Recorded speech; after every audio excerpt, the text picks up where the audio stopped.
Le webinaire sera enregistré. Voilà. Bienvenue à vous toutes et tous sur ce webinaire. Sachez que vous n'êtes pas enregistré sur cette vidéo, mais elle va servir au replay qu'on va pouvoir mettre sur notre page YouTube. Donc, cette quatrième conférence a pour objet le lancement de projets en équipe, et l'idée, c'est de venir enfoncer quelques portes peut-être déjà ouvertes sur les bonnes pratiques ou partir sur des bonnes bases. Quels seraient les éléments sur lesquels voilà, mettre son attention pour partir sur des bons rails. Donc, rapidement, je me présente. Ah mince, ça marche déjà plus. Tu avais raison, Yvan. Hop, donc moi c'est Joy, donc je suis formatrice, facilitatrice et coach. Nous avons co-créé Présence Active avec Yvan. Et puis mon activité actuelle, c'est d'accompagner les équipes dans la gestion et la gouvernance collective de projets et aussi de proposer des formations. Donc, l'idée aujourd'hui, ça va être... donc, nous ne sommes pas le 6 février 2023, mais bien le 7 novembre.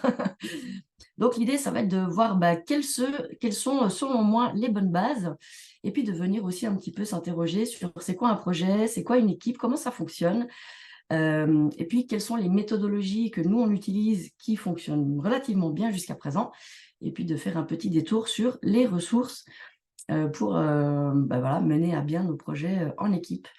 Et puis, donc, il y a un temps de questions-réponses. Si vous voulez, vous pouvez les garder pour la fin. Mais comme on est en petit comité, si vous voulez, vous pouvez poser vos questions tout au long de cette présentation. Donc, très rapidement, le webinaire est filmé, il sera mis en replay. Vous retrouvez de la documentation sur le centre de ressources. Si vous ne connaissez pas encore, vous pouvez aller sur notre site présence-active.org. Il y a pas mal de documentation à télécharger. Et puis donc, interaction souhaitée dans le chat, si vous voulez, ou tout au long de cette présentation. Donc, les bases. Pour moi, les bases d'une gestion de projet, c'est l'origine du projet. C'est de définir ce projet. On verra qu'il y a plusieurs personnes qui nous donnent des pistes sur comment définir un projet de manière claire et précise et inspirante. Et pour moi, une base aussi fondamentale, c'est l'équipe. C'est-à-dire que l'équipe doit être constituée d'un certain nombre d'individus et que finalement, qui on est, comment on se comporte et comment on communique, comment on relationne, c'est aussi une des bases très importantes des projets en équipe. Donc, il y aura je vais vous parler un petit peu justement de communication et de relation, parce que pour moi, c'est un des piliers en fait de la gestion collective de projet. Et puis enfin, on viendra un petit peu sur des méthodologies et puis les ressources. Donc, l'origine du projet, pour nous, on appelle ça la ou les personnes sources. C'est la personne qui, non seulement potentiellement, pardon, a eu l'idée du projet, mais surtout qui va mettre beaucoup d'énergie et d'investissement dans la réalisation de son projet. Et puis, une des bases solides pour moi pour faire des projets en équipe, c'est que cette personne ou ce groupe de personnes, non seulement ils ont la responsabilité de la mise en action, du démarrage du projet, et puis aussi de mettre de la clarté en fait sur le projet. On verra un petit peu plus en détail qu'est-ce que j'entends par clarté sur le projet. Et aussi, c'est les personnes qui vont porter les valeurs du projet. Pourquoi est-ce qu'on fait ce qu'on fait? Et finalement, le comment, c'est un petit peu des détails d'organisation humaine, mais le grand pourquoi, c'est quelque chose qui va nous unir à un endroit un peu différent de notre être et qui va nous permettre de nous retrouver au niveau des valeurs. Et on va se rendre compte que les valeurs, si elles sont posées de manière claire au départ, non seulement vous allez vous attirer les bonnes personnes dans votre projet, qui vont être en résonance avec ces valeurs, et puis c'est un endroit où finalement, si on a pris le temps de se mettre d'accord profondément, ça va être comme des bouées de sauvetage utiles quand ça se passera peut-être un petit peu moins bien, que ce soit au niveau de l'organisation ou au niveau de l'équipe aussi. Et puis, moi, je peux vous partager aussi un des projets phares de ma vie, c'est mon couple avec Yvan. Et c'est vrai que quand on s'est rencontrés et qu'on a décidé de faire un petit bout de chemin ensemble, on a pris le temps de poser pourquoi on est ensemble, c'est quoi les valeurs de notre équipe. Alors, de deux, c'est une petite équipe, mais c'est déjà une équipe. Et puis, au jour d'aujourd'hui, quand on est moins d'accord, ou on a besoin de trouver des endroits où on arrive justement à fonctionner de manière efficace, on peut se raccrocher à nos valeurs. de se rappeler en fait c'est quoi qui nous porte profondément pour ensuite pouvoir revenir finalement sur les fonctionnalités du quotidien en disant c'est peut-être pas si grave de choisir une voiture rouge ou verte ou un vélo. Voilà, donc ça c'est aussi des éléments qui vont être, qui sont pour moi des bases solides en fait d'un projet collectif. Juste un petit détour sur un projet, qu'est-ce que c'est, comment on pourrait le définir? J'ai trouvé une petite définition qui me va bien. En fait, un projet, c'est juste un but qu'on se propose d'atteindre. Et finalement, bah, ce but, plus il va être décrit clairement, plus je risque de pouvoir, j'ai des chances plutôt de pouvoir atteindre ce but. Et on verra qu'il y a des techniques aussi pour décrire de manière claire nos objectifs, nos projets, nos buts. Et aussi un petit rappel, donc je continue à enfoncer des portes déjà certainement bien ouvertes. Les projets sont absolument partout, ils peuvent être minimes. Qu'est-ce qu'on mange à midi? Ils peuvent être grands. Ah bah tiens, on aimerait partir en vacances, on aimerait faire un break de 3 mois. Voilà, ou ils peuvent être gigantesques, créer une entreprise, créer une asso, changer le monde. Enfin voilà. Donc là aussi, finalement, quelle que soit la taille du projet que vous êtes en train de mener, et ben finalement, l'ensemble de ces bases restent valables. Elles vont simplement prendre plus ou moins de temps à être mises en place en fonction de la taille aussi du projet. Donc, je vous disais en préambule qu'une des bases solides, c'est de savoir exactement où on veut aller. Et d'ailleurs, Stéphane Covey, petit ouvrage que je vous recommande de lire, Les 7 habitudes de ceux qui réussissent tout ce qu'ils entreprennent. Sa deuxième habitude, c'est justement de savoir précisément où est-ce qu'on veut aller. Et on a une citation qu'on aime beaucoup de Frédéric Vincent qui dit « À objectif flou, connerie précise ». C'est-à-dire que si on ne sait pas exactement où on veut aller, eh ben, on a toutes les chances de finalement dévier un petit peu de notre route et de se retrouver dans le Grand Canyon alors qu'on avait envie de visiter des forêts tropicales. Et voilà, des fois, on peut s'en rendre compte rapidement qu'on a pris une direction un petit peu sur la tangente, mais des fois, c'est un peu tardivement qu'on s'en rend compte. Et potentiellement, en fonction de la taille de votre projet ou de votre investissement dans le projet, eh ben, ça peut causer des dommages personnels et aussi dans l'équipe. Voilà, ça peut scinder des équipes où finalement, on se rend compte a posteriori que on n'avait pas les mêmes buts, que finalement, on n'avait pas le même projet. Donc, pour définir de manière claire, précise et inspirante les grandes lignes du projet, vous avez plusieurs techniques, il y en a plein. Il y a la fameuse technique SMART, donc simple, mesurable, ambitieux, réaliste, temporel, aussi de savoir dans quelle durée vous avez envie, dans quel laps de temps vous avez envie de réaliser votre projet. Et puis nous, on aime bien, je ne me souviens plus d'où ça vient, mais de rajouter EF, et le E pour écologique pour soi, écologique pour l'équipe, mais aussi écologique pour l'environnement. Et puis F pour fun. C'est-à-dire que si vous n'avez pas de plaisir à réaliser votre projet, finalement, potentiellement, la base est un petit peu vacillante. Si on a du plaisir à faire ce qu'on fait, et finalement, on va se rendre compte que, en tout cas moi, je peux m'en rendre compte dans mes projets, le travail ardu de réalisation de mon projet est un plaisir et ce n'est pas quelque chose que je subis. Et S pour spécifique. Ah voilà, merci Yvan. J'avais dit quoi? Simple, oui, simple. Mais on peut le garder simple aussi, ça peut être pratique, dans le sens, si c'est clair, précis et inspirant, idéalement, c'est aussi concis. C'est-à-dire que si vous arrivez à parler de votre projet en une phrase et que les gens comprennent de quoi vous parlez, finalement, vous avez réussi le challenge de pouvoir communiquer en fait votre projet de manière simple et spécifique. Et puis pour le EF, écologique et fun, Yvan me dit vous avez des petites vidéos qui sont très amusantes sur YouTube, une série qui s'appelle Et tout le monde s'en fout. Et ils ont une vidéo justement sur les objectifs Smart F. Et je vous invite vraiment à regarder ces vidéos. Elles sont très ludiques et en même temps, ça amène du contenu très intéressant. Et il y en a aussi sur la communication, sur tout un tas de sujets très intéressants. Il y a aussi le Start with Why, c'est-à-dire de s'interroger sur le grand pourquoi. Pourquoi est-ce qu'on fait les choses? Et c'est là qu'on va retrouver justement nos valeurs profondes qui vont nous permettre de cultiver aussi notre motivation à mettre de l'énergie dans notre projet. Avec Yvan, dans Présence active, une de nos bases solides, là, c'est le cadre intentionnel. Justement, c'est un document qui permet de définir l'ensemble de ces éléments qui vont permettre de définir le projet dans ses très grandes lignes, avec une vision. La vision, c'est la vision du monde à laquelle on a envie de contribuer. Qu'est-ce qui se passerait si notre projet aboutissait et que tout le monde faisait des projets inspirants et motivants? Et finalement, quelle serait la vision du monde idéal à laquelle on a envie de participer en faisant ce qu'on fait? Et puis les missions, c'est les éléments précis, le grand pourquoi, qu'est-ce qu'on fait concrètement, pour qui? Et puis les valeurs et principes, c'est justement ces valeurs profondes. Quelles sont les valeurs qui sont véhiculées par notre projet? Ça peut être de l'écologie, ça peut être du respect, ça peut être de l'égalité, ça peut être de l'amour. Voilà, tous ces grands mots valises que peuvent représenter les valeurs. Et nous, on aime bien y associer des principes d'application. C'est-à-dire que le respect, comment est-ce que ça se passe pour nous, le respect?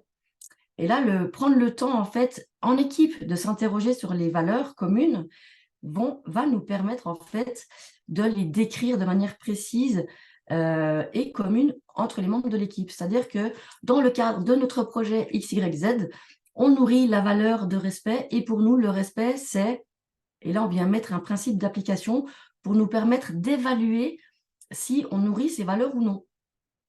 Et ça, une des bases solides aussi de projet en équipe, c'est de le faire en équipe. C'est-à-dire de venir interroger ce cadre intentionnel avec l'ensemble de l'équipe, l'ensemble des parties prenantes, tout en sachant que ce n'est pas parce qu'on le fait collectivement qu'on va décider finalement collectivement qu'est-ce qui va être inscrit en fait dans ce cadre intentionnel et potentiellement notre personne source, la personne justement qui vient porter le projet, peut se garder l'autorité de valider ce cadre intentionnel pour qu'il reste collé en fait, qu'il reste adéquat par rapport à son projet. Et là aussi, la personne source peut mettre de la clarté sur son projet et comment elle est d'accord de le laisser plus ou moins perméable aux idées des autres. Et ça peut être très intéressant de se laisser inspirer aussi par les rêves des autres, tout en ayant cette vigilance de garder le projet dans la veine qui avait été imaginée par la personne source. Et puis une petite image, parce que les images valent 1000 mots. Donc vous voyez sur la première image, on a une petite équipe où chacun tire la corde quelque part à son loisir. Et puis sur la deuxième, on voit que finalement tout le monde va en direction de cette étoile. Et cette étoile, nous, elle symbolise justement notre intention.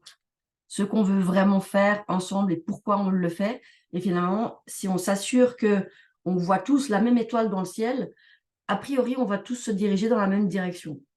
Il peut arriver que ma direction change en cours de projet et puis je vais pouvoir sortir du projet ou potentiellement venir influencer un petit peu le projet ou alors m'adapter au projet pour finalement tirer à la corde de cette équipe.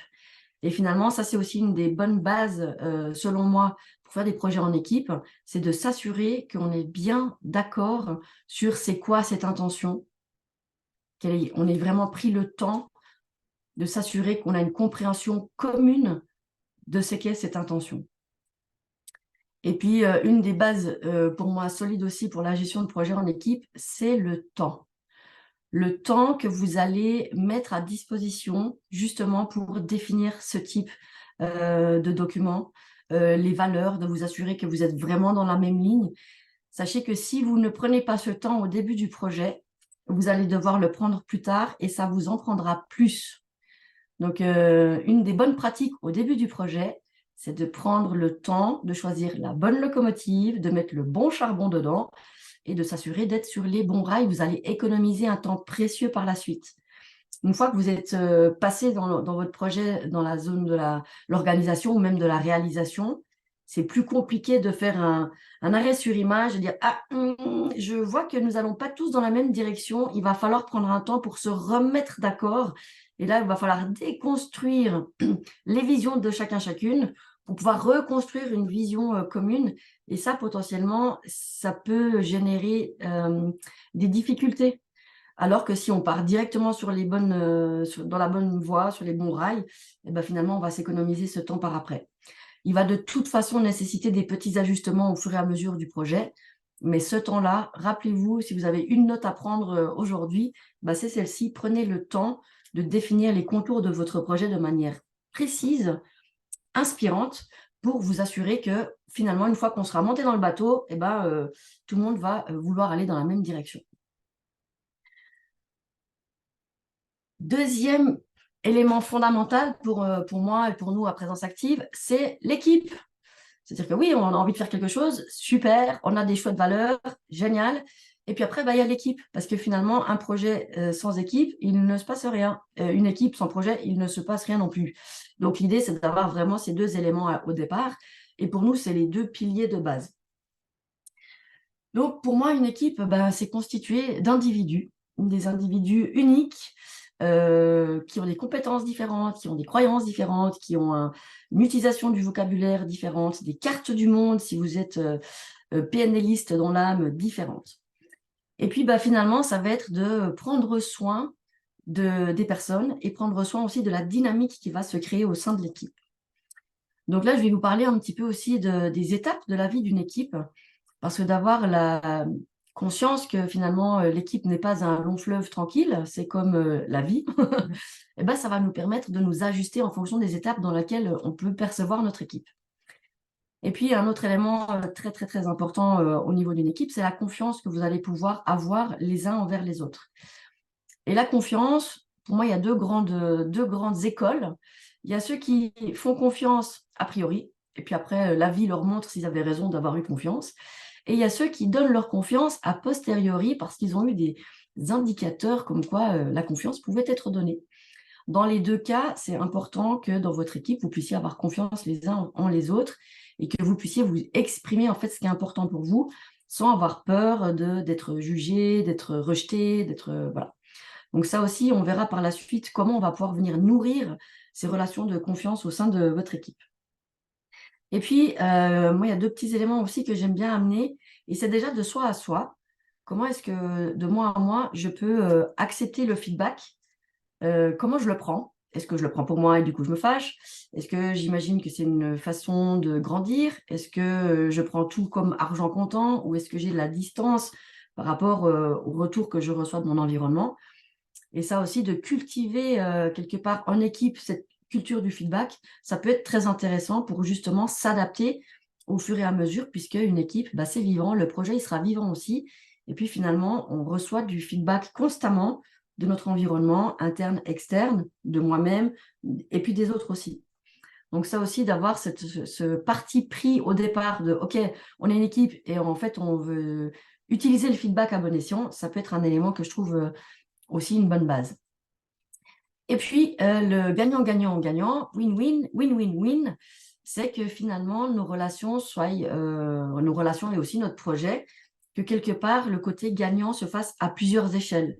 Je suis gagnante à participer au projet, on est gagnant en tant qu'équipe à participer au projet, et notre environnement est gagnant parce que finalement, notre projet, il amène une valeur ajoutée au système. Mais voilà, par rapport à l'équipe, ce que j'avais envie de vous partager surtout, c'était de se rendre compte qu'on est d'abord des individus et que la qualité de notre attitude va faire aussi, va venir marquer, teinter la qualité des relations et puis aussi la qualité du projet. Et je reviendrai là-dessus un tout petit peu après. Et que finalement, notre attitude personnelle va pouvoir venir aussi nourrir collectivement qu'est-ce qui se passe dans l'équipe. J'ai dit que je vous parlerai un tout petit peu des étapes de la vie d'une équipe. Donc, ce n'est pas un processus linéaire. Bien au contraire, vous pouvez observer dans vos équipes, et ça aussi, ça va être intéressant si vous avez une équipe actuellement, d'essayer de voir où se trouve votre équipe. Donc, on a la pré-équipe, c'est-à-dire que l'équipe n'est pas encore vraiment constituée. J'ai eu une idée de projet, je réunis quelques amis ou quelques personnes que je me dis qui pourraient participer à mon projet. Et puis, on est un petit peu, voilà, on apprend à se connaître. Peut-être j'ose pas encore être vraiment totalement qui je suis. J'ai envie de bien me faire voir, etc. Et puis après, l'équipe se forme autour du projet. Et là aussi, a priori, on reste dans des postures de j'ai envie de bien me faire voir. Je montre un petit peu la meilleure version de moi-même, sachant que c'est une partie de moi, mais j'ai aussi la version de moi-même qui est, voilà, dont je suis moins fière. Ou, voilà. Et donc là, on est en équipe, on est en formation, c'est la lune de miel, tout va très bien, on est ravis, c'est le début du projet, il y a plein d'énergie, tout le monde est super, ça va bien se passer, on est une équipe de rêve. Et puis, ben, quand on rentre dans l'organisation, discussion sur les aspects financiers, sur la temporalité, ce genre de choses, eh ben, on va arriver dans une étape qui est l'étape de la tempête. C'est-à-dire que mes mauvais côtés vont faire surface. Et puis finalement, je vais me montrer sous un jour qui est peut-être moins avenant, moins assertif, je serai moins sympa dans ma communication, etc. Et ça, c'est normal. Ça va forcément arriver dans votre équipe. C'est pas forcément une tempête cataclysmique.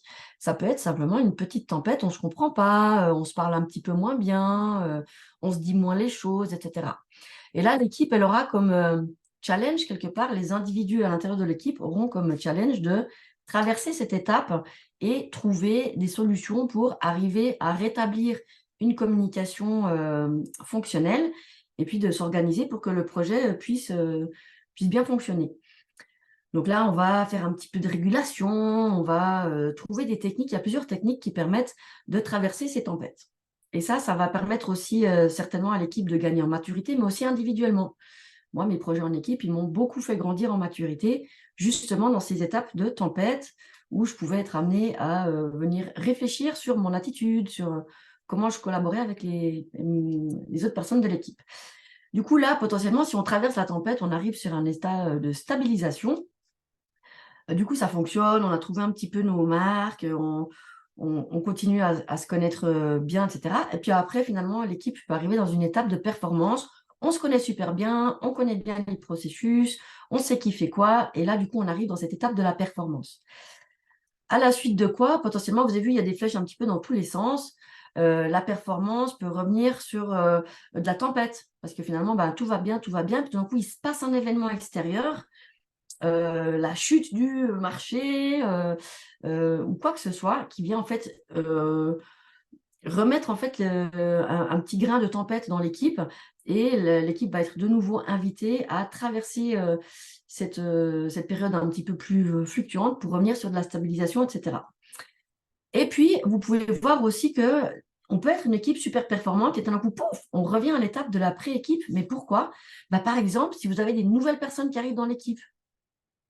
Et ça, bah, en fait, ça vient vous créer une nouvelle équipe et on repart au niveau de la pré-équipe. Ah, super, il y a des nouvelles personnes qui arrivent.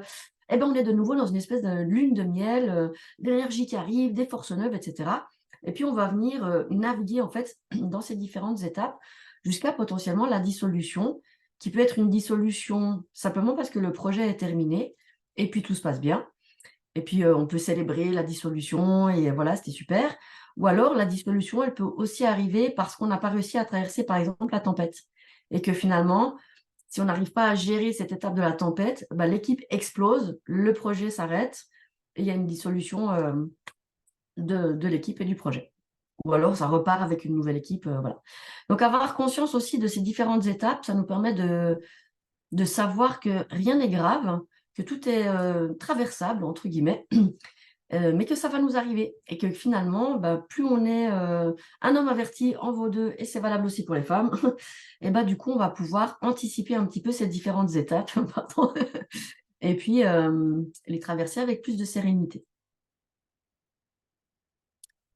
Et puis, pour faire suite aussi à cette... Enfin, pour faire suite, pour rester dans cette thématique de l'équipe, nous, on a un cadre d'équipe qu'on utilise, un cadre d'équipe rapide, parce que le cadre d'équipe complet prend plus de temps à être mis en place, mais c'est aussi une des bonnes pratiques qu'on vous invite à faire, je vous invite à le faire. Un cadre d'équipe rapide qui va permettre de soutenir justement la sécurité relationnelle et une communication de qualité. Donc, une communication qu'on dit, nous, assertive, ce qui veut dire que dans ma communication, je prends soin de mes besoins et je prends aussi soin des besoins de l'autre. Donc, voilà. Et là, il y a 6 éléments dans le cadre d'équipe rapide qui permettent de soutenir la sécurité relationnelle qui est fondamentale pour qu'une équipe fonctionne bien. Par exemple, l'écoute active, donc on respecte les prises de parole. C'est fatigant d'être dans une équipe où on se coupe la parole sans arrêt. Et en fait, on s'assure de bien comprendre le point de vue de l'autre, on pose des questions. Ça fait aussi partie des bonnes habitudes de Stéphane Covey, de demander avant de répondre. Donc vraiment, c'est une lecture que je vous recommande. Et ça ne nécessite pas d'être d'accord en fait avec le point de vue de l'autre, mais par contre, je m'assure de comprendre son point de vue. La deuxième, c'est l'expression de son point de vue personnel, c'est-à-dire de pouvoir différencier aussi quand je m'exprime, c'est moi qui m'exprime, j'essaye d'éviter les généralités. Donc, j'évite de faire des on, j'évite de dire toujours, c'est toujours pareil, nanana, tu es toujours comme ça, ce genre de choses. Et puis aussi, je différencie les faits objectifs sur lesquels on peut se mettre d'accord de mes vécus et de mes enjeux subjectifs. Et que je peux aussi, voilà, que je peux aussi partager évidemment, mais avec cette petite nuance. Alors, Stéphane Covey, C-O-V-E-Y, les 7 habitudes des personnes qui réussissent tout ce qu'ils entreprennent. Je vous mettrai la référence si jamais en dessous de la vidéo.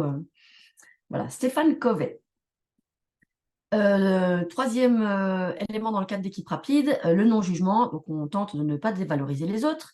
On n'est pas là pour se débattre ou pour convaincre l'autre que notre idée est la meilleure. Et on verra là aussi que dans l'intelligence collective, l'agrégation en fait, des bonnes idées permet de générer des idées géniales. Donc là aussi, d'éviter les montées en bilatéral de non, c'est moi qui ai raison, mon point de vue est le meilleur, etc. etc. La confidentialité, c'est un élément important pour assurer la sécurité relationnelle, c'est-à-dire qu'on prend soin en fait de ce qui se passe pour les autres personnes dans l'équipe. Et puis, on va essayer, on va pas essayer, on s'engage finalement à ne pas parler en dehors de l'équipe de ce qui se passe dans l'équipe. Ou alors, on anonymise ce qui s'est passé. On ne vient pas dire oui, oui, alors, tu sais, Béatrice, l'autre fois, ce qu'elle m'a dit, voilà, puis que ça revienne par la bande, c'est très désagréable. Donc ça, c'est aussi des éléments de base de communication, parler de soi et d'éviter de parler des autres. Voilà. La souveraineté, c'est-à-dire de cultiver en fait sa liberté individuelle. J'ai la liberté de penser, de faire, de ne pas faire, de dire, de ne pas dire, d'être d'accord, de n'être pas d'accord. Et ça aussi, quand je m'octroie cette souveraineté, eh ben, en l'octroyant aussi à l'autre, ça rend les relations beaucoup plus sereines. Et puis enfin, et dernière et pas des moindres, prendre soin du temps collectif. Idéalement, on respecte les horaires, on respecte les prises de parole et on s'assure aussi de faire nos prises de parole de manière claire, synthétique et centrée sur le sujet. Et puis, on a encore 2 éléments sur ce cadre d'équipe rapide, c'est qu'il est porté par tous et toutes, c'est-à-dire que tout un chacun dans l'équipe peut rappeler les manquements, par exemple, à ce cadre d'équipe. Et puis, il est évolutif. Si vous voulez rajouter des choses, vous pouvez. Si vous voulez en enlever, vous pouvez, de nouveau de manière collective. Hop, j'ai fait quelque chose qu'il ne fallait pas. Est-ce que ça passe? Voilà. Je vous disais tout à l'heure le gagnant-gagnant. Ça, pour moi, c'est aussi une vraie clé, c'est une vraie bonne base entre les membres de l'équipe. C'est d'avoir cette conscience que le gagnant-perdant ou le perdant-gagnant est une fausse piste. Ça ne marche pas. Alors, ça peut marcher à court terme, mais on aime, enfin, en tout cas, moi, j'aime pas trop perdre trop souvent. Et que finalement, c'est pas quelque chose de. C'est pas juste gagnant-perdant ou perdant-gagnant. Il y a cette notion du gagnant-gagnant. C'est pas toujours évident de trouver des options gagnant-gagnant, mais finalement, on peut aussi s'engager à tenter de trouver des options qui sont le moins perdant-perdant possible. C'est-à-dire qu'on prend soin aussi des autres personnes de notre équipe. Du coup, le perdant-perdant, c'est une fausse piste, le perdant-gagnant, c'est une fausse piste, et le gagnant-perdant, c'est aussi une fausse piste. Et pour moi, c'est un des points aussi, c'est une excellente base dans les projets collectifs de s'engager collectivement sur du gagnant-gagnant. On essaye de faire du gagnant-gagnant dans tous les cas, ou du moins perdant-perdant possible. Donc ça, pour moi, c'était aussi un élément important. Et puis, toujours dans cette question d'équipe, au niveau parce que pour moi, l'équipe, finalement, c'est ça qui va faire que le projet va pouvoir se réaliser. Et qu'une bonne équipe et des bonnes relations et un bon fonctionnement d'équipe, c'est le garant de la réalisation de votre projet. Du coup, nous, on a tendance, comme pour le cadre intentionnel, notre grande vision, eh ben, on a tendance aussi de définir des valeurs et des principes en équipe. Comment on aimerait que ça se passe entre nous? Et prendre le temps d'en parler. Vraiment prendre le temps d'en parler. On aimerait qu'on puisse tout se dire. Ok, ça veut dire quoi? Tout, absolument tout. Voilà, et mettre de la clarté sur qu'est-ce qu'on entend par ces valeurs en équipe. Ça peut être des valeurs de respect, ça peut être des valeurs d'authenticité, ça peut être des valeurs de communication. Ok, mais c'est quoi la valeur de communication chez nous? Et ben, chez nous, à Présence Active, notre valeur de communication, c'est par exemple d'être dans l'authenticité, de dire ce qu'on a vraiment à dire. Et on pense que vaut mieux dire bien que dire mal, mais vaut mieux dire mal que de ne pas dire. Parce que de ne pas dire, vous savez, on fait des petits tas comme ça sous le tapis, et il y a un moment donné ou un autre, le tapis, il fait une bosse et on se prend les pieds dedans, c'est sûr. Donc là aussi, on va vraiment venir prendre le temps de définir ses valeurs et ses principes d'équipe. C'est quelque chose qui va aussi nous rendre l'équipe unique. C'est quoi qui nous unit? Comment on a envie que ça fonctionne entre nous? Et puis, on va pouvoir voir aussi les attitudes qui soutiennent les tâches et les relations, et ça, je reviendrai dessus après. Et ça va nous permettre de générer de l'intelligence collective. Et puis, je fais un tout petit aparté sur le schéma de la communication. C'est juste un petit rappel. Je vous ai dit que j'allais enfoncer des portes ouvertes aujourd'hui. C'est pour être sûr que les portes, elles sont bien ouvertes, mais qu'elles fonctionnent.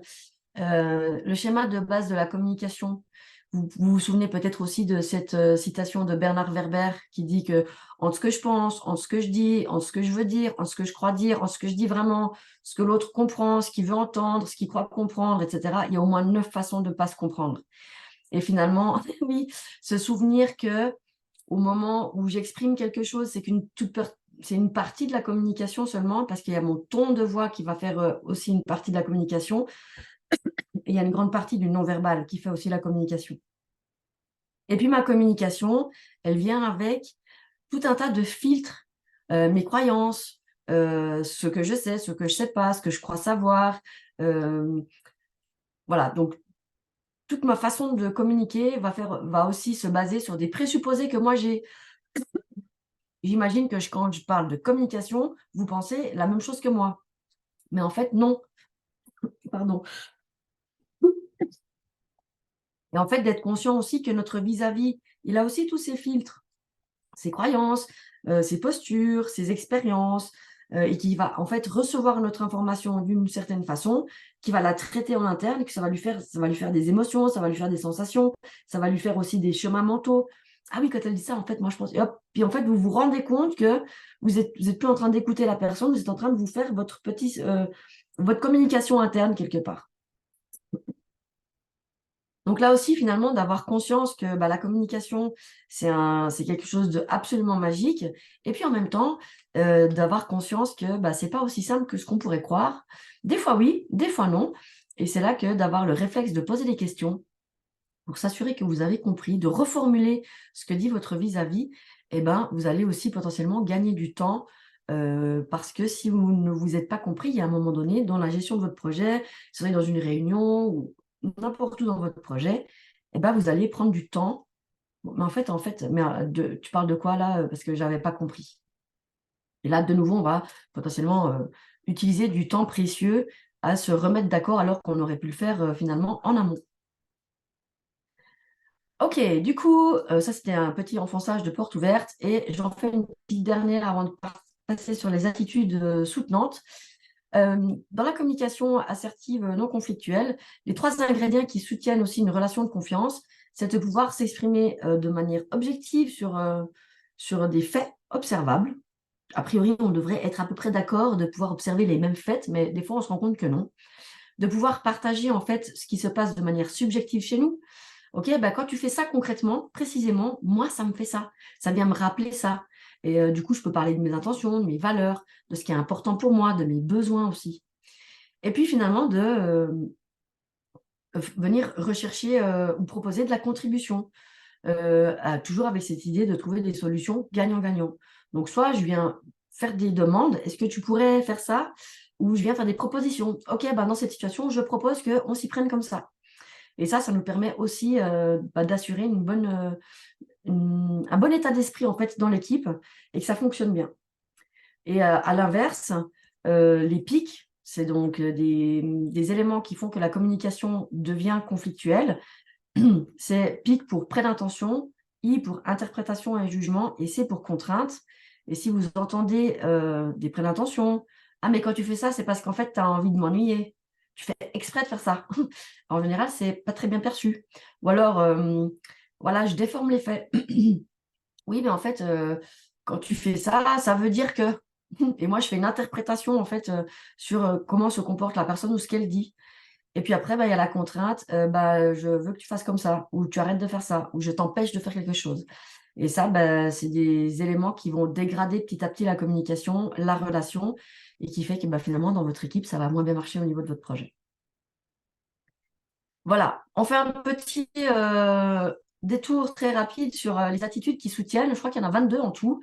Je vous mettrai aussi le diapo à disposition sous la vidéo à la fin de la conférence. Soutien et confiance mutuelle, par exemple, ça serait de faire les choses pour lesquelles on s'est engagé. Voilà, c'est un peu les bases. Hein. Je dis que j'enfonçais des portes ouvertes, je continue. Hein. Se faire confiance à soi et aux autres, par défaut. Ouais, j'ai bien envie de faire ça. Ah mais non, mais tu vas le faire n'importe comment. Non, non, justement, c'est de se dire, ok, super, vas-y, merci beaucoup pour ta contribution, c'est cool.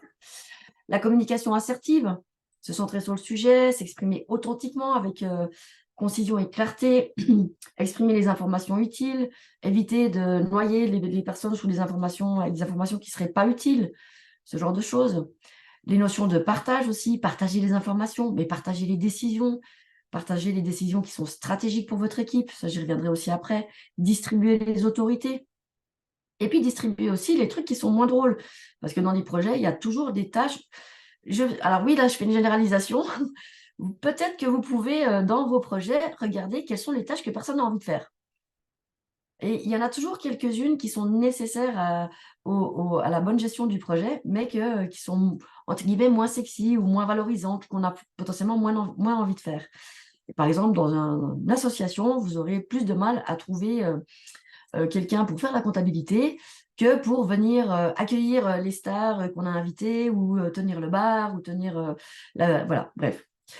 Un cinquième élément dans les attitudes soutenantes, c'est de cultiver cet état d'esprit apprenant, c'est-à-dire de choisir d'apprendre encore et encore et encore. Il y a toujours des choses à apprendre et ça nous met dans un état d'esprit qui est évolutif, qui n'est pas figé.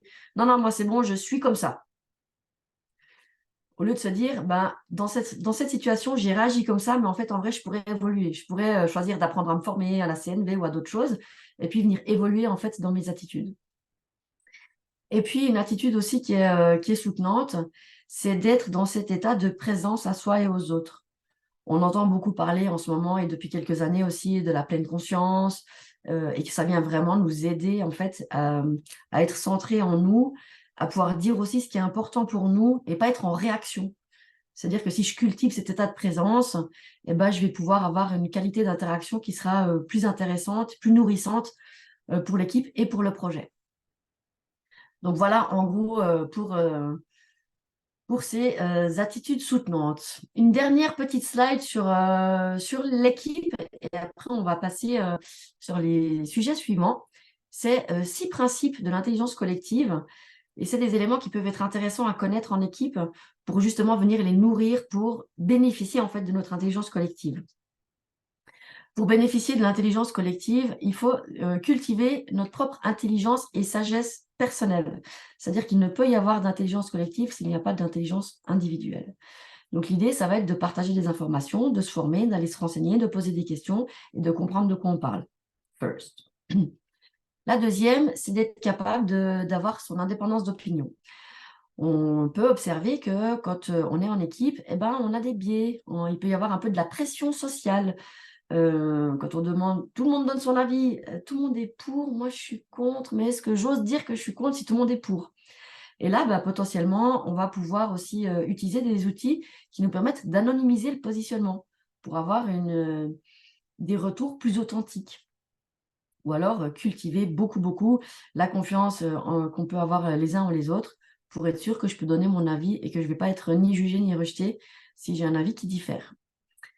Au niveau de la diversité cognitive, ça peut être très intéressant dans votre équipe de vous assurer que vous n'êtes pas tous les mêmes. On ne sort pas tous de la même formation, on ne sort pas tous du même quartier. Et là, plus vous aurez de diversité, aussi en termes d'âge, d'être pas que des filles, pas que des mecs, d'avoir différents expériences, connaissances, compétences, de niveau de formation, ça va nous permettre en équipe de pouvoir éclairer les angles morts.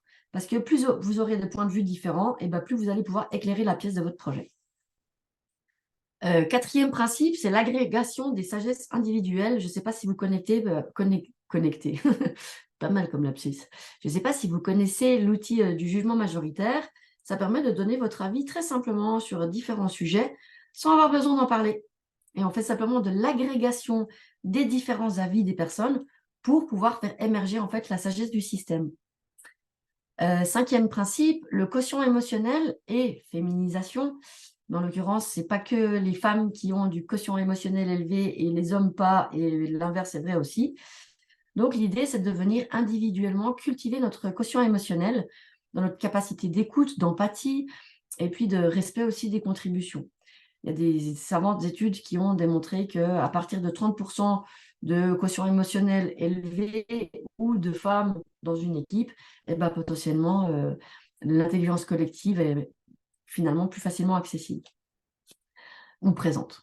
Et puis, dernier principe sur l'intelligence collective, le temps de parole, c'est-à-dire que on respecte les temps de parole de chacun, qu'il puisse y avoir des espaces d'expression pour chacun. Puis là, on verra que dans les méthodologies qu'on peut utiliser pour nos gestions de projet, finalement, on peut s'assurer que chacun, chacune puisse s'exprimer à différents endroits en fait, de la gestion de notre projet. Voilà pour ce qui était. Donc, j'ai passé pas mal de temps sur la question de l'équipe, mais pour moi, en fait, c'est vraiment une base fondamentale d'avoir une bonne équipe et puis d'avoir les bonnes communications, les bonnes interactions qui font que ça fonctionne. Parce qu'une équipe qui fonctionne bien peut faire des projets voilà, avec une organisation un peu plus mitigée ou voilà, moins cadrée. Mais une équipe qui ne fonctionne pas, ça ne fonctionne pas. Voilà. Donc, je reviens rappuyer sur ce clou élémentaire parce que pour moi, c'est les bases vraiment de départ. C'est les documents fondateurs que seront le cadre intentionnel et le cadre d'équipe. Prenez le temps nécessaire de les définir en équipe. Vraiment. C'est fondamental pour la suite de votre projet. C'est aussi fondamental pour vous assurer d'avoir les bonnes personnes dans votre équipe. Et puis d'avoir justement ces éléments sur lesquels vous allez pouvoir vous appuyer au moment où votre équipe va traverser des moments de tempête. Donc, plus vous prendrez du temps à cet endroit-là, plus vous allez en gagner par la suite. Ça peut paraître un petit peu frustrant au départ parce que certains, et moi par exemple, la première, j'adore foncer dans l'action directement. Allez, on y va. Ouais, super, super projet, super équipe. Go, qu'est-ce qu'on fait? Oui, on va s'asseoir autour d'une table, puis on va discuter, puis on va réfléchir. Sérieusement? Ah oui, non, mais sérieusement. Très sérieusement. Parce que sinon, il va falloir le faire plus tard et ça va vous prendre plus de temps et ça sera plus douloureux que de le faire maintenant. Donc voilà, je pense que j'ai assez appuyé sur le clou. Ouais, super. Ok, du coup, clou suivant, c'est un petit peu la méthodo. Ça peut être... donc nous, dans notre méthodologie, il peut y en avoir plein de différentes. La méthodologie, ce qui est important, c'est qu'elle vienne soutenir la réalisation de votre projet. Oui, je disais au revoir à David qui vient de partir. Et puis nous, on a 4 grands principes dans notre méthodologie qui viennent nous aider à embrayer tout ça, notre projet sur des bonnes bases. Maintenant qu'on a nos 2 piliers fondateurs, notre cadre intentionnel et notre cadre d'équipe, on va pouvoir faire de la gestion de projet en 4 étapes et puis de la gestion par besoin. Vous verrez que nos 2 premiers principes, la direction par l'intention, c'est bien notre cadre intentionnel et le soutien à l'intelligence collective, c'est bien notre cadre d'équipe. Donc ça, c'est nos 2 piliers. Puis une fois qu'on a nos 2 piliers, on va pouvoir monter le hamac entre les 2 piliers ou la balançoire ou ce qu'on veut qui va permettre en fait au projet de pouvoir se dérouler de la meilleure façon possible. Donc nous, on utilise la gestion de projet en 4 étapes et puis la gestion par besoin et on encapsule tout ça dans une temporalité. Donc, pour être plus explicite, voilà, nous, le petit schéma qu'on utilise quand on fait de la gestion de projet. Donc, vous retrouvez cette grande flèche bleue, la direction par l'intention. On se met d'accord, c'est par là qu'on va. On a le soutien à l'intelligence collective avec notre équipe. Comment on veut y aller? On se tient par la main. Ah non, non, non, moi, il me faut 1 mètre de distance, s'il te plaît. Donc, voilà, on se met d'accord. Et puis ensuite, on vient en fait faire des cycles de gestion de projet sur 4 étapes qui nous vient de John Croft, du Dragon Dreaming, pour venir nourrir notre projet basé sur les systèmes vivants. Donc, on va commencer par rêver notre projet. Qu'est-ce qu'on a envie de faire? Donc, on a notre super intention. Et OK, bon, alors les 6 prochains mois, concrètement, qu'est-ce qu'on va faire? Qu'est-ce qu'on a envie qu'il se passe? On va s'organiser pour le réaliser. Donc là, on va passer dans le plan, on va se structurer. Ensuite, on va passer dans l'action, puis on va passer beaucoup de temps dans l'action pour réaliser notre projet. Et puis ensuite, on viendra faire un temps de célébration et d'amélioration. on vient aussi boucler là-dedans pour s'assurer de temps en temps de faire ce... Ah, ok, on fait un petit pas de côté, on va se mettre une journée au vert, on va regarder qu'est-ce qui s'est passé, et puis on va réaffirmer nos intentions sur la période qui s'en vient. Donc en fait, nous, on fait on enchaîne en fait la célébration, le rêve et la structure en un jour ou deux. Puis après, bah, tout le reste du temps, on est dans l'action, on peut faire des petits allers-retours dans le plan pour faire évoluer notre structure pour qu'elle continue à assurer la bonne réalisation de notre projet. Et puis, on fait de la gestion par besoin, c'est-à-dire que, j'y reviendrai juste après parce que j'ai une slide exprès pour ça. Tac, tac, tac. Du coup, voilà, ça c'est juste pour réillustrer le rêve, le plan, l'action et la célébration. Puis on vient dans ces 4 différentes énergies nourrir en fait le rêve, la planification, l'action et puis la célébration. Et puis nous, on se dote aussi de processus à toutes les étapes pour pouvoir nous soutenir collectivement à réaliser nos projets ensemble. Je ne sais pas pourquoi je l'ai mis là, mais parce que c'était aussi en lien avec le vivant. Pour moi, c'est aussi une bonne base d'aller s'appuyer sur les valeurs et les principes de la permaculture. Parce que on est vivant, notre projet est vivant, on fait partie du vivant, et finalement de ramener en fait ces valeurs du vivant dans notre projet, ça nous permet d'utiliser toute la sagesse en fait de la nature et de la vie dans nos projets. Alors il y en a certains que je préfère ou que j'utilise plus que d'autres, je vais dire. Observer et interagir. Observer, poser des questions avant de réagir, bien sûr. De l'ensemble au spécifique. On va aller faire notre grand schéma d'ensemble pour ensuite aller sur l'action. D'abord, je fais le plan de la maison, et puis ensuite le plan de la pièce, et puis ensuite je choisis ceci, puis pour finir, je pose mes plaintes. Voilà. Et puis de faire ces allers-retours entre l'ensemble, le global et le spécifique. Utiliser, valoriser la diversité. On l'a dit aussi dans les diversités cognitives. Ça permet d'amener de l'intelligence à votre équipe. Obtenir une production, je l'adore. Je ne fais rien qui n'ait pas un résultat. Et ça, notamment dans les réunions. Je ne fais plus jamais de réunion où on n'a pas un objectif de réunion. Sinon, ça se transforme en discussion. Mais peut-être que l'objectif de la discussion, de la réunion, c'est d'avoir une petite discussion. Moi, j'appelle ça un apéro du coup, mais voilà. Donc celle-là, je l'aime particulièrement, de s'assurer que quand on prend du temps collectivement, on s'assure d'arriver à quelque chose. Utiliser des solutions douces et à petite échelle, on fait des petits pas, plutôt que de monter des solutions qui coûtent beaucoup en temps, en argent et en investissement. Voilà, ce genre de choses. Donc ça, c'est aussi des éléments que j'aime bien ramener, qui sont pour moi des bonnes bases dans de la gestion de projet collective. Et puis, je vous disais tout à l'heure, je vous parlais de l'étape de la vie d'équipe. Et je ne sais pas si vous avez remarqué que vous n'êtes pas linéaire dans votre énergie. Des fois, c'est des journées avec, des fois, vous avez des journées sans, des fois, c'est des mois avec, des fois, c'est des mois sans. Et finalement, on peut se retrouver en fait dans cette courbe de j'ai plein d'énergie, j'ai plus d'énergie, j'ai pas d'énergie. Et ça, c'est aussi un petit peu la vie. Et finalement, la gestion en 4 étapes vient nous permettre de capter en fait à quel moment les étapes viennent nourrir quel type d'énergie ou comment elles viennent tirer sur l'énergie. Donc, on voit que quand on rêve et quand on démarre la planification, youhou, c'est la lune de miel, on rêve, on fait des projets, c'est génial. Et puis que finalement, quand on commence à se planifier, à se donner des autorités, puis à rentrer dans l'action, et là, ça vient nous coûter de l'énergie. Parce qu'on va faire des choses, discuter, se remettre d'accord, etc. Puis si on reste trop longtemps dans l'action, on a un risque de crash, individuel et collectif. J'en ai marre de ce projet. Voilà, j'en ai marre, je bosse trop, j'en peux plus. Hein. Et quand vous en arrivez là, c'est le signe qu'il est l'heure de faire un temps de feedback, de faire un temps de célébration, de s'arrêter, de prendre le temps de venir nourrir, d'observer tout ce qui a été fait, d'honorer tout ce qui a été fait, et puis de venir aussi nourrir les relations. Voilà, donc ça aussi, c'est normal. Ces courbes, elles sont normales. Par contre, c'est intéressant de sentir quand vous arrivez dans le risque de crash, de se dire, ah, il est temps de faire une célébration. Et puis de poser une réunion de célébration, par exemple, qui va permettre de redynamiser l'équipe, de rêver sur la suite, et puis de repartir dans une nouvelle boucle. Et tout ça, c'est normal. Je vous disais aussi, le 4e grand principe pour nous, c'est la gestion par besoin. Vous allez pouvoir entendre la gestion par tension dans certains cas. Chacun est un capteur de besoins. C'est-à-dire que dans votre équipe, moi, je sens qu'on devrait faire ça un peu autrement. Moi, je sens que ça serait le temps de faire un temps de célébration. Moi, je sens que ça serait le temps de... moi, je pense que ça, on pourrait améliorer tel processus.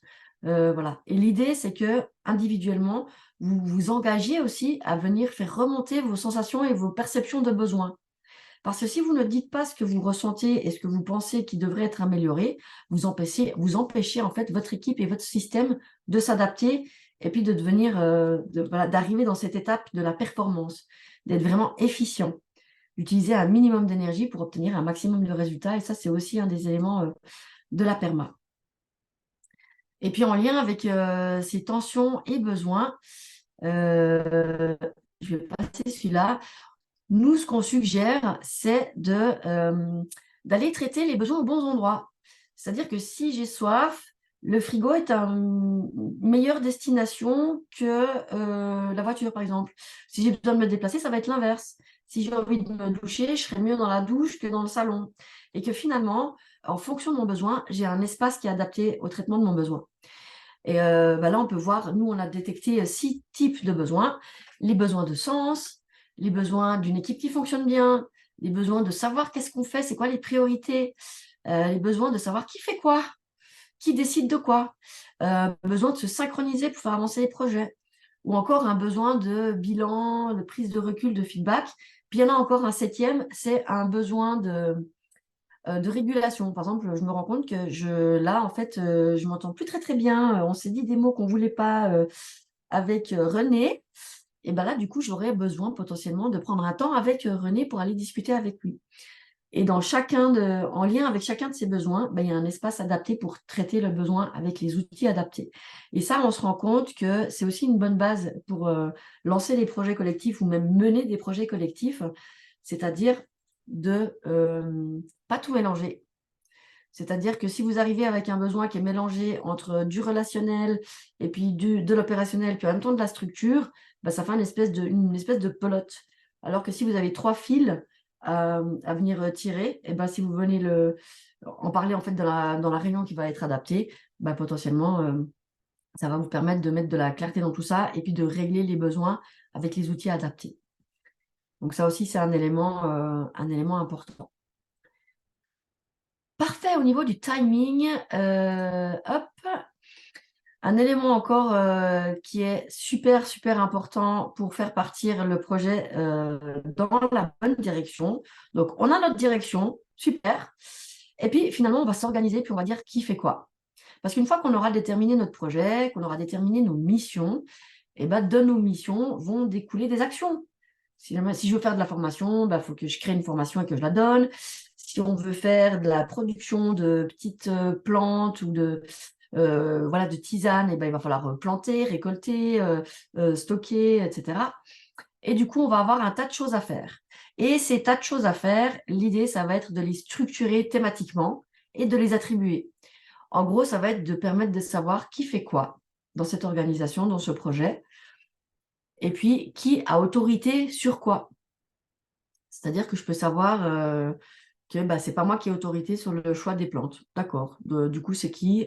C'est un tel. Et si j'aimerais qu'on plante certaines plantes qu'on n'a pas encore, c'est un tel que je vais m'orienter. Donc là aussi, de mettre vraiment de la clarté sur qui fait quoi et qui a autorité sur quoi, c'est un élément de base au niveau de votre projet. Sachant que de toute façon, si vous ne le faites pas en amont, vous allez devoir le faire en aval parce qu'il y a des questions qui vont se poser, et il y a des gens qui vont faire des choses à double, ou alors il y a des éléments qui ne vont pas être faits dans le cadre de votre projet. Et puis, nous encore, au niveau de la méthodologie, un élément, et pas des moindres, c'est pour ça que je l'ai gardé en dernier, puisque potentiellement on se souvient des 7 dernières choses qu'on a entendues, donc voilà. Ce sont les éléments de processus de décision et de réunion. C'est-à-dire de vous mettre d'accord sur qui va décider et comment. Ça a l'air de rien, mais finalement, c'est un gros enjeu. Et pour moi, une des bonnes bases, c'est de partir sur la logique que les décisions importantes et impactant tout le monde sont idéalement prises collectivement, avec des processus de prise de décision collective, et que ce qui a moins d'importance ou qui relève d'un rôle ou d'une tâche précise, eh ben, si on peut se permettre, déléguer les autorités le maximum pour aussi libérer l'autonomie des gens. Vous avez peut-être déjà observé que plus vous avez de liberté, bah, potentiellement, plus ça va venir nourrir votre motivation à participer au projet. Si chaque fois que vous voulez lever le petit doigt, il faut demander à Pierre, Paul et Jacques si c'est bien comme ça qu'il faut le lever, ben, il y a un moment donné, on risque de vous retrouver assis sur une chaise avec le petit doigt même pas levé parce que finalement, c'est pas motivant en fait de devoir tout le temps demander si on peut faire ci ou ça. Et puis nous, on a aussi dans les aspects de la méthodologie des processus de réunion très structurés, très structurants et notamment sur la prise de parole qui nous permettent de vraiment traiter les besoins et qui permettent aussi à tout un chacun de s'exprimer. Vous vous souvenez, quand on était sur les principes de l'intelligence collective, le temps de parole, d'assurer que chacun, chacune puisse avoir à un moment donné accès à la parole, c'est un élément qui va soutenir l'intelligence collective. Et puis, un dernier élément, un avant-dernier élément plutôt, c'est les processus d'entrée et de sortie et les processus de régulation, voire d'exclusion si on en arrive là, mais l'idée c'est de ne pas en arriver là. C'est d'être assez au clair sur comment on rentre dans votre projet, comment on en sort et qui rentre. Et à partir de quand les personnes qui rentrent ont du pouvoir décisionnel aussi. On a vu, moi j'ai pu observer que dans certains projets, une personne peut faire capoter un projet. Une personne peut vraiment venir limiter la capacité d'efficience de l'équipe. Et quelque part, c'est un élément pour moi qui est vraiment, vraiment fondamental, c'est de vous assurer que c'est les bonnes personnes qui rentrent dans votre projet, qui sont en lien, qui sont raccord avec vos valeurs, qui sont raccord avec votre fonctionnement. Et c'est pas que sur les valeurs, en fait. Finalement, quelque part, le processus d'entrée devrait s'assurer que les personnes sont raccord avec vos valeurs, sont raccord avec vos projets et que ça fonctionne avec l'équipe existante. Parce que l'un sans l'autre, ça ne fonctionne pas. Ou alors quelqu'un qui s'entend super bien avec tous les membres de l'équipe, mais qui n'est pas aligné sur les valeurs, il y a forcément, enfin forcément, j'imagine qu'à un moment donné ou à un autre, ça va venir faire des frictions. Et puis le processus de régulation, c'est aussi le processus qui va nous permettre, un des processus qui va nous permettre de traverser les tempêtes. On n'est pas d'accord, on est fâché. Ok, bah comment on fait quand on n'est pas d'accord et qu'on est fâché? Quel est le processus qui va nous permettre d'apaiser la situation, de pouvoir en parler et de trouver un terrain d'entente gagnant-gagnant? Et ça, c'est vraiment aussi un élément qui permet à l'équipe de se doter des bons outils pour traverser ces éléments qui vont forcément arriver. C'est normal qu'on ne soit pas d'accord, c'est normal que ça vienne nous frotter potentiellement sur notre histoire personnelle, nos blessures personnelles. Tout le monde a des blessures personnelles et des fois elles sont inconscientes jusqu'à ce qu'elles soient très conscientes parce que finalement dans l'interaction, c'est venu la réveiller. Donc ça aussi, c'est des éléments qui vont nous permettre d'assurer une forme de sécurité individuelle et collective et puis de trouver des solutions quand on arrive dans des cul-de-sac relationnels par exemple. Et peut-être encore d'autres que vous allez pouvoir avoir envie de mettre en place dans votre équipe. Des séances de soutien, est-ce qu'on se soutient individuellement, est-ce qu'on se soutient collectivement? Il y a encore plein d'autres éléments méthodologiques qui peuvent venir vous aider. Mais voilà, vu qu'on était parti, j'étais partie sur les bases, là on serait plus sur des bases de mon point de vue. Et puis, une dernière petite vidéo et on va terminer, mais pile poil à l'heure. On dirait que j'ai mangé un réveil suisse pour finir à 13h15 avec après une demi-heure si vous avez des questions. Les ressources. Alors, un petit rappel, c'est que les ressources, c'est pas que de l'argent, c'est aussi du temps, c'est aussi des compétences, c'est aussi les personnes, c'est aussi l'envie d'apprendre, c'est aussi la motivation, c'est tout ça. Et John Croft, dans son approche du Dragon Dreaming et des projets inspirés par le vivant, disait que le projet ne doit pas pouvoir générer de dettes et que quelque part, si votre voilure est plus grande que vos ressources, il y a deux grandes options. C'est soit vous réduisez la voilure, on voulait un paquebot 3 mois, finalement, ça sera une petite barque à rame, ou alors adapter les ressources, c'est-à-dire trouver du financement, trouver des nouvelles personnes, pour que finalement, il y ait une adéquation entre vos envies et puis vos ressources, qu'elles soient de connaissances financières, de matériel aussi, ça peut être du matériel. Par exemple, j'ai envie de créer un écolieu, puis on a quelqu'un qui nous met un terrain à disposition. Waouh, génial, c'est une ressource majeure. Et puis, John Croft, justement, dans cette idée que les projets ne génèrent pas de dettes, il suggérait qu'on ait des rôles de gardiens des finances, des personnes qui s'engagent à ponctionner les potentielles dettes du projet. Et il invitait à ne pas lancer un projet pour lequel il n'y avait pas de personnes qui voulaient s'engager à potentiellement éponger les dettes du projet. Et ça aussi, ça peut être un petit checkpoint, pas des moindres, en lancement de projet. C'est finalement, est-ce qu'on a les moyens et est-ce qu'on se donne les moyens de réaliser notre projet vraiment, ou est-ce que c'est une utopie sympathique qui va nous coûter beaucoup d'investissement et de temps et potentiellement d'argent pour finalement n'arriver à rien parce qu'on se serait essoufflé en cours de route. Donc ça aussi, ça peut être un élément dans les éléments de base importants de s'assurer de la faisabilité de notre projet avant vraiment de s'engager concrètement. Voilà, impeccable, il est 13h15, je me félicite moi-même de mon timing. Donc, merci beaucoup pour avoir participé à ce webinaire. Donc, pour aller plus loin, documentation sur le centre de ressources. Et comme je vous l'avais dit un petit peu en spoiler alert, donc le MOOC deuxième édition aura lieu en 2024. La communication va démarrer tout prochainement. Et c'est une formation d'une 50aine d'heures si vous prenez la totale ou de 35 heures si vous prenez la partie théorique et les webinaires. La partie théorique et webinaire est entièrement gratuite. Les pratiques encadrées ont des tarifs, comment on a dit ça, flexibles. Donc, il y a 4 gammes de prix dans lesquelles vous pouvez choisir. Voilà. Vous pourrez vous inscrire à partir du 30 novembre. Vous pouvez vous inscrire à la newsletter si vous voulez être tenu au courant de nos prochaines activités. En tout cas, merci beaucoup. On peut couper l'enregistrement, Yvan, si tu veux bien.